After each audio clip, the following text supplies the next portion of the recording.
Film dimulai dengan memperlihatkan seorang wanita yang sedang menginap di sebuah hotel mewah.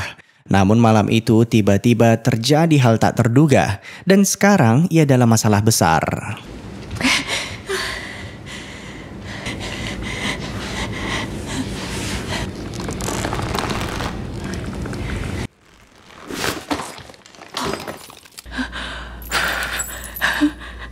Di tengah kepanikan, Margaret segera menghubungi sebuah nomor rahasia. Pokoknya tulisan di kontaknya cuma tanda kurung gitu. Tapi yang jelas ia percaya hanya orang inilah yang mampu menyelesaikan masalahnya.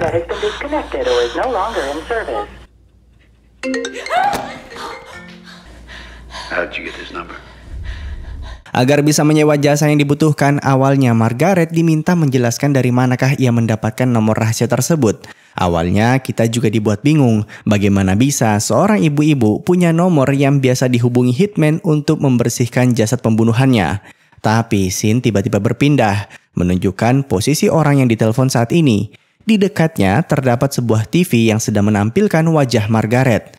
Ternyata ia bukan wanita biasa, melainkan seorang jaksa wilayah. Do absolutely nothing till I get there. You understand? You're not to answer the door. You're not to pour yourself a drink. Everything's gonna be fine. Nah, akhirnya kita diperlihatkan tokoh utama dari film ini. Tapi uniknya, saking hati-hatinya sosok ini, sampai akhir film namanya tak pernah disebutkan. Maka dari itu kita panggil saja dengan Danny. Singkat cerita, malam itu untuk membereskan masalah kliennya, Danny tak perlu membawa banyak peralatan. Ia hanya menenteng sebuah kantong jas dan meminjam troli hotel. Come in. No, nothing. I sat there just like you said. Sebelum mulai bekerja, tentu saja Danny mengajukan beberapa pertanyaan penting. Mulai dari sejak kapan Margaret menginap di hotel tersebut sampai dengan siapa saja orang yang terlibat akan kejadian ini. Di momen inilah kita dijelaskan siapa dan bagaimana bisa anak muda yang menemani Margaret bobo bareng tiba-tiba tewas. I got the room right after I met. He was jumping on the bed and he fell and crashed into the glass. Intinya, Margaret baru kenal sama si bocah pas nongkrong di bar hotel tadi. Dan ketika akan menghabiskan waktu bersama, ia malah jatuh di antara tumpukan kaca. Walaupun tak bersalah, Margaret khawatir kasus ini akan dipelintir oleh orang-orang tertentu. Makanya ia berharap Danny bisa membereskan semuanya. I didn't do anything. None of it matters. It doesn't matter. None of this gets traced back to you in any way, like it never happened. That's the job. There's nobody can do what I do. Untuk memastikan korbannya benar-benar tewas, Danny sempat mengecek nadi di lehernya. Namun baru juga beraksi, tiba-tiba pintu kamar mereka digedor oleh orang tak dikenal.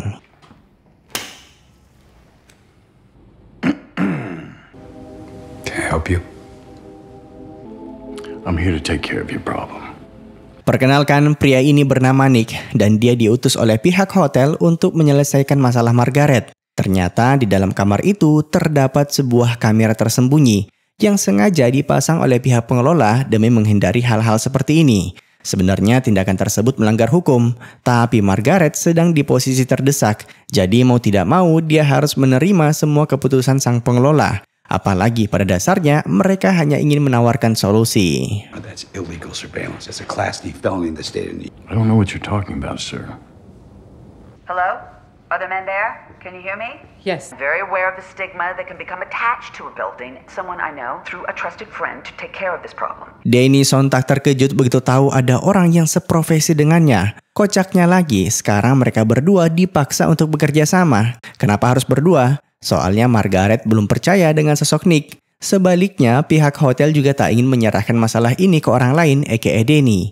Dan situasi menjadi lebih rumit karena masing-masing dari mereka punya ego yang besar. Tapi berhubung wajah Danny sudah terlanjur masuk kamera CCTV, kini ia terpaksa menuruti perintah yang diberikan. Don't finish the job. She's got you. A camera. Feelings mutual. Sebagai permulaan, Margaret diminta kembali menjelaskan kronologi dari kejadian ini. Namun baru juga ngobrol, Danny dan Nick kembali bertengkar. Bahkan Margaret dibuat pusing melihatnya. Anyway, ternyata kantong jas yang Danny bawa berisikan pakaian ganti agar Margaret bisa pulang tanpa bercak darah. Tapi lucunya, Nick juga sudah menyiapkan hal yang sama.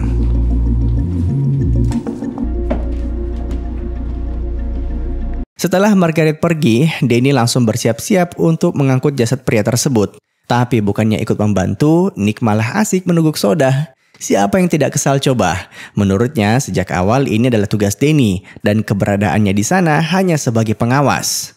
Dibanding berdebat panjang lebar, pada akhirnya Danny melanjutkan tugasnya seorang diri.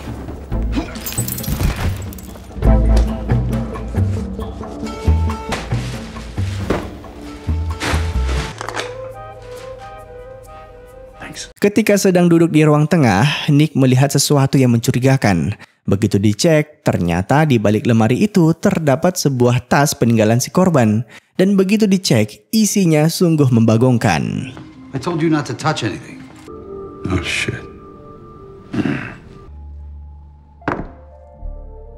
Nick dan Danny pun berusaha menjelaskan situasi ini ke pihak hotel. Pada intinya, si korban adalah seorang kurir narkoba. Dan tidak mungkin mereka menyembunyikan jasadnya begitu saja tanpa ada orang yang mencarinya. Pastilah cepat atau lambat kartel yang menyewa jasanya akan curiga. Satu-satunya cara agar masalah ini selesai yaitu dengan mengembalikan narkoba itu ke pemiliknya. Tapi yang menjadi pertanyaan, siapakah orangnya? Whoever that is showing up here and you'll return them. No, it's not. Body first and the drugs. Bukannya membantu, sekali lagi Nick justru memprovokasi Danny, mengatakan bahwa jika ia tak di sana, mungkin misi ini tak akan bisa diselesaikan. Merasa diremehkan, Danny tak banyak bicara. Ia langsung membuktikan bahwa tanpa bantuan siapapun, ia tetap mampu mengendalikan situasi ini.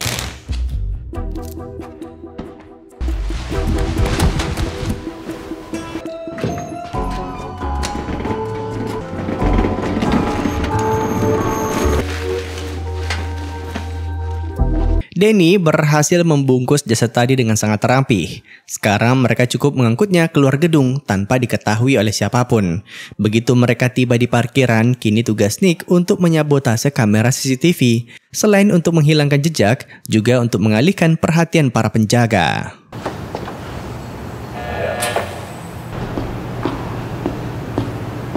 By the way, mungkin kalian lupa, tapi mobil Danny masih terparkir di luar gedung, sehingga ia harus ke sana untuk mengambilnya.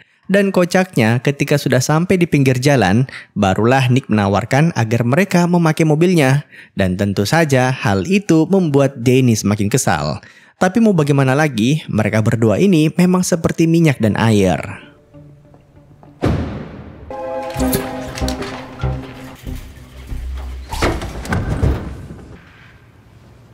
Don't interfere. Setelah jasad tadi berhasil disingkirkan, sekarang tugas Nick untuk menghapus rekaman CCTV di kamar. Namun karena khawatir akan dikhianati, Danny ngotot untuk ikut bersamanya, memastikan rekaman itu benar-benar dihapus. Lagi pula aneh banget gitu loh, masa hotel bintang 5 diam-diam pasang CCTV? Atau jangan-jangan sejak awal si pemilik hotel ini memang sengaja menjebak Margaret demi memanfaatkan jabatannya di kemudian hari. Dan ketika mereka sedang berdebat, tiba-tiba Fuck.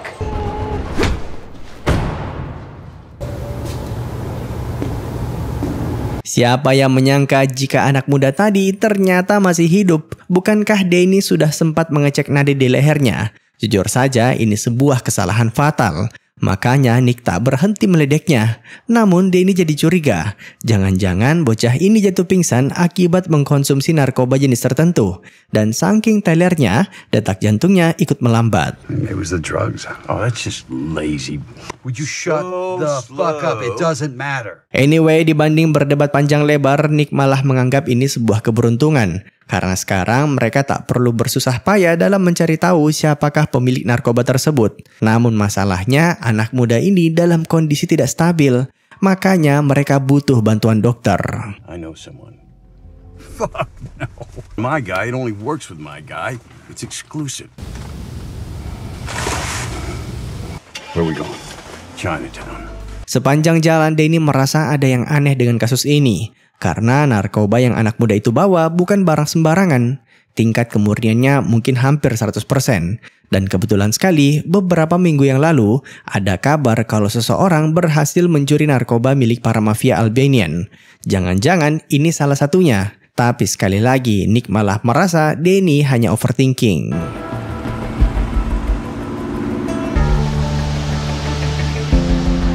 Singkat cerita, mereka akhirnya tiba di tempat kenalan Nick, namun karena hubungannya dengan dokter ini bersifat eksklusif, ia mewanti-wanti agar Danny jangan turun dulu dari mobil.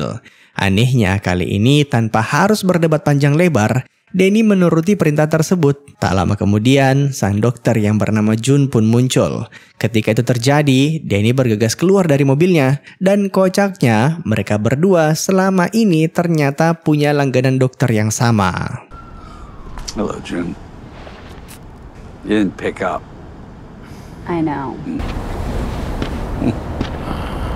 Tanpa basa-basi, bocah tadi pun segera diangkut ke dalam restoran. Walaupun sudah sadar, tapi kondisinya cukup memprihatinkan. Kemungkinan ini disebabkan overdosis narkoba. Bahkan menurut Jun, narkoba yang bocah ini konsumsi mungkin bukan barang sembarangan. Sampai-sampai detak jantungnya hampir tak terdeteksi. Mendengar hal itu, Nick cuma bisa menahan malu karena ternyata teori Danny terbukti benar. You're saying it's like he took some kind of a magic drug. So when you pick up on a... Okay, both of you out now. Sambil menunggu bocah tadi diobati, kedua rival ini pun mulai mencoba saling mengenal satu sama lain. Walaupun sering berbeda pendapat, tapi mereka sepakat Jun adalah dokter terbaik di kota ini. Bahkan Nick sempat mengatakan bagaimana bisa mereka meniduri dokter yang sama, tapi tak saling kenal satu sama lain. Mendengar hal itu, Danny sontak terkejut. Karena sejauh ini Jun selalu menolak ajakannya. Tapi yang lebih mengejutkan lagi, bocah tadi tiba-tiba melarikan diri.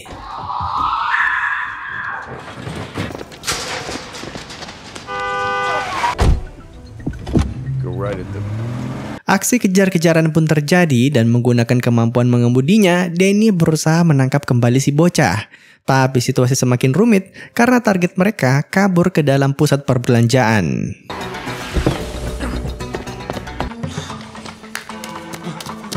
Danny yang jenius segera memperkirakan kemanakah rute pelarian targetnya. Sedangkan Nick yang sudah berumur terlihat kelelahan saat mengejar bocah tersebut. Larinya ternyata sangat kencang. Dan setelah kesana kemari, akhirnya mereka semua bertemu di titik yang sama.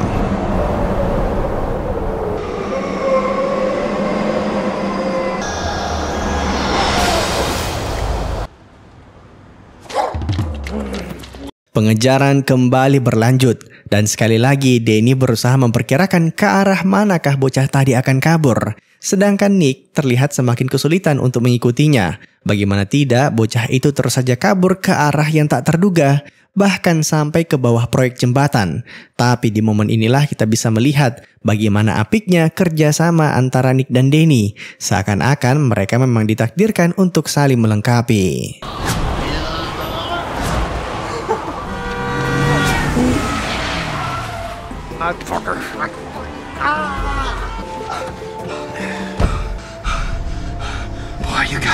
Keduanya pun membawa bocah itu kembali menghadap Jun. Tapi bukannya diobati, mereka malah diusir. Soalnya kondisinya sudah cukup normal.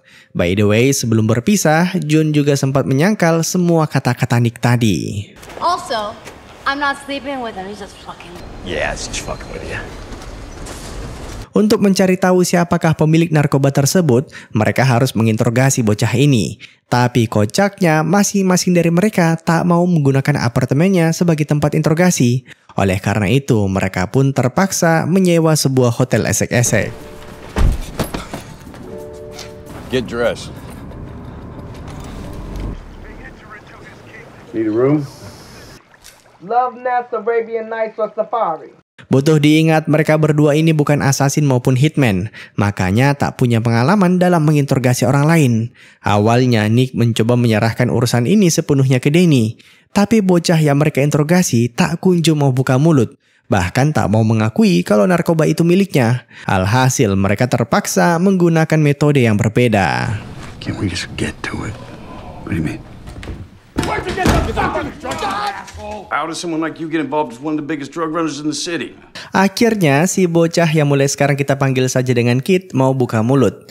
Tapi sebelum melanjutkan ceritanya, sempat-sempatnya ia minta dibawakan air putih. Dan kocaknya lagi, begitu disuruh cerita, Kid malah membuatnya semakin rumit. Karena bukannya langsung ke inti masalah, dia malah menceritakan kehidupannya. Mulai dari bangun pagi, lalu sikat gigi, terus sarapan dan sebagainya. Siapa yang tidak emosi coba?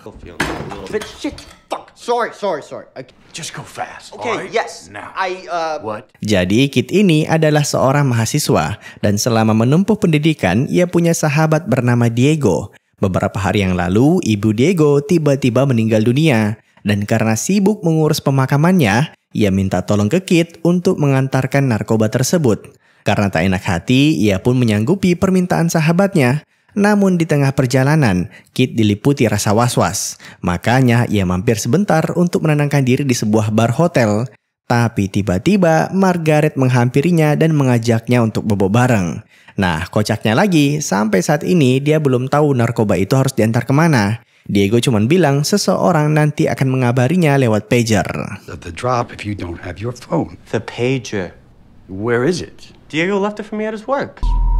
You don't think it's too late? You gotta finish it. Singkat cerita, ketiganya pun berangkat ke sebuah klub malam, tempat di mana Diego menitipkan pagernya. Namun sepanjang jalan, Kit tak berhenti mengajukan berbagai pertanyaan yang secara tidak sengaja membuat Danny dan Nick sadar bahwa mereka berdua memiliki banyak kemiripan. How long have you both worked together for? You can tell. Yeah, you got like basically the same clothes. Like basically the same guy. Setibanya di lokasi, tadinya Kit disuruh berdiam di mobil, sedangkan Danny dan Nick akan masuk ke dalam untuk mengambil barang yang dimaksud. Tapi baru juga mau melangkah, tiba-tiba seorang bos mafia muncul dan kebetulan sekali sedang mengadakan pesta di klub tersebut. Yang menjadi masalah, Danny dan Nick pernah bekerja untuknya. Sekedar info, profesi mereka ini menuntut seseorang untuk menjaga rahasia kliennya. Makanya mereka tak boleh punya rekan maupun kerabat. Nah, seandainya bos mafia tadi tahu kalau Nick dan Danny saling kenal, dia akan curiga kalau rahasia pembunuhannya bocor ke orang lain. Both worked for in the past. What hesitation have us killed immediately or kill us himself? Mungkin kalian bertanya, kenapa mereka berdua nggak nunggu aja di mobil, lalu membiarkan Kit yang pergi mengambil pagernya? Jawabannya karena mereka khawatir si bocah mencoba kabur lagi. Pada akhirnya, ketiganya bersama-sama masuk ke tempat tersebut. Tapi tentu saja mereka berusaha jaga jarak. Jangan sampai kerjasama ini diketahui oleh sang bos mafia.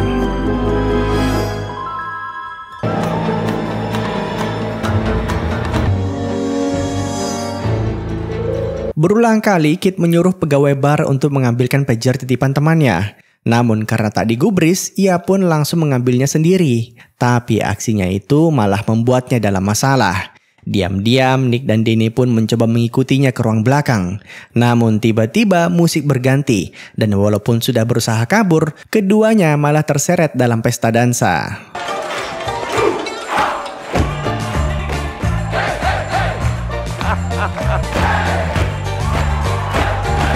Berulang kali mereka mencoba keluar dari tarian tersebut, tapi yang terjadi malah sebaliknya. Perlahan tapi pasti sang bos mafia mulai melihat keberadaan Nick, begitu juga dengan Danny. Tentu saja hal ini menimbulkan kecurigaan, dan mereka tak bisa lagi menyembunyikannya. Oleh karena itu, untuk mengantisipasi hal tersebut, terpaksa keduanya berimprovisasi. Here, Dimitri, who the fuck is this ass? Who the fuck are you? Give me those. Come here, both of you. Come here. Untungnya si bos mafia yang bernama Dimitri percaya dengan akting barusan. Bahkan ketika keduanya dipanggil menghadap, sandiwara mereka masih berlanjut. Hingga akhirnya... Hey, leave him. Akting mereka berhasil menipu sang bos mafia. Tapi tidak dengan anak buahnya. Semua tipu daya itu berhasil ia bongkar setelah melihat kondisi senjata mereka yang jelas-jelas sistem pengamannya masih aktif. Itu artinya tak satupun dari mereka yang berniat menembak sejak awal. Sementara itu, begitu berhasil keluar gedung, tadinya Danny sempat panik, mengira si bocah kembali kabur. Namun ternyata sebaliknya. I told you I wasn't gonna run. I wanna finish the job too. Karena alamat pengirimannya belum juga muncul, Kit yang kelaparan dibawa mampir dulu ke restoran. Sambil menunggu, ia tak berhenti berterima kasih ke mereka berdua karena sudah mau menolongnya tadi. Namun Danny maupun Nick merasa tak enak hati karena mereka sadar bahwa nyawa bocah ini sebenarnya tak lama lagi. Kemungkinan besar sejak awal sahabatnya si Diego hanya menjadikannya sebagai kambing hitam. Dan begitu tiba di lokasi pengantaran nanti, para kartel pasti akan langsung membunuhnya. Kalaupun seandainya dia berhasil selamat, Danny dan Nick tetap harus membunuhnya. Karena keberadaan mereka hanya boleh diketahui oleh orang-orang tertentu. Kid makes a drop and he walks out alive. You know why they have multiple shooters on a firing squad? Doing that. Tak lama kemudian, alamat pengantarannya mereka terima. Kid terlihat sangat lega karena itu artinya dia belum terlambat mengirimkan barang haram tersebut. Tapi sikapnya yang polos membuat Danny semakin tak enak hati. Namun mau bagaimana lagi? Dan singkat cerita, mereka pun tiba di lokasi yang dimaksud. You guys aren't coming? I'll be back.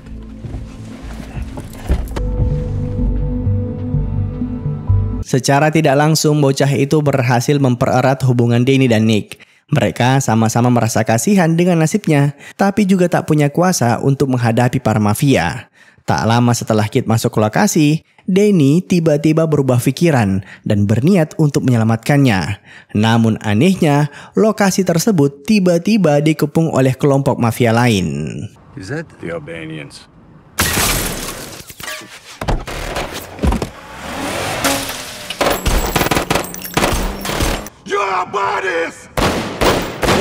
Anak buah Dimitri akhirnya muncul untuk menghabisi mereka. Keduanya tak bisa kabur karena kendaraannya hancur di berondong peluru. Untungnya Danny sudah siap untuk menghadapi situasi seperti ini. Bahkan di bagasi mobilnya terdapat berbagai macam senjata.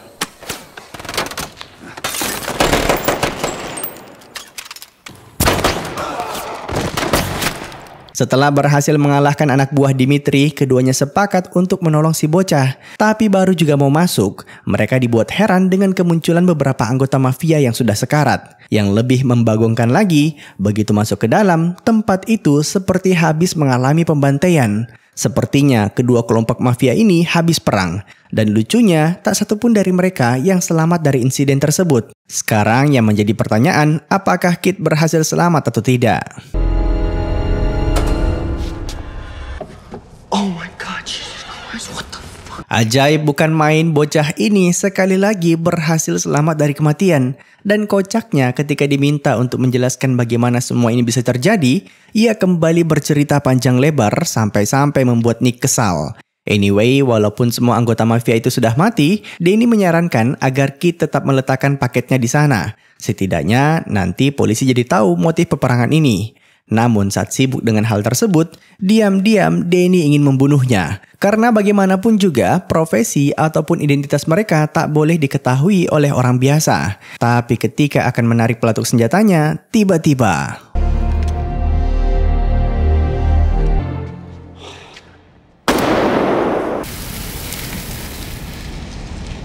It's more realistic. Ternyata mereka berdua tak sanggup untuk mengeksekusi Kid. Sekarang mau tidak mau mereka harus memastikan bocah ini tak buka mulut. Makanya malam itu bersama-sama mereka mengantarkannya pulang naik kereta. Namun di tengah jalan tiba-tiba Nick menyadari kalau di balik jaket Danny terdapat bercak darah. Dan ternyata...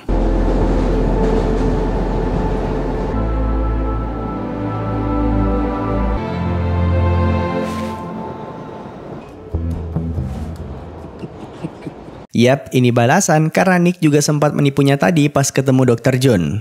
Singkat cerita, mereka pun tiba di kediaman Kid. Namun sebelum memanggil orang tuanya, ia sempat berterima kasih. Tadinya sih pengen peluk, tapi karena canggung jadi usap-usap aja. Saat bertemu orang tuanya, Danny dan Nick tak menahan diri. Mereka langsung menceritakan semua kejadian tadi.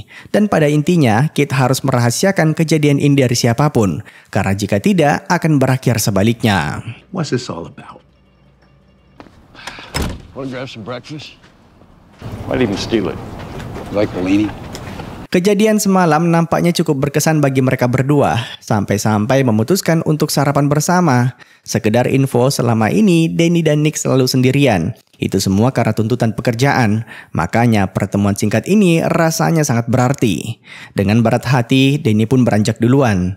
Tapi baru juga mau pergi, tiba-tiba ia menyadari sesuatu.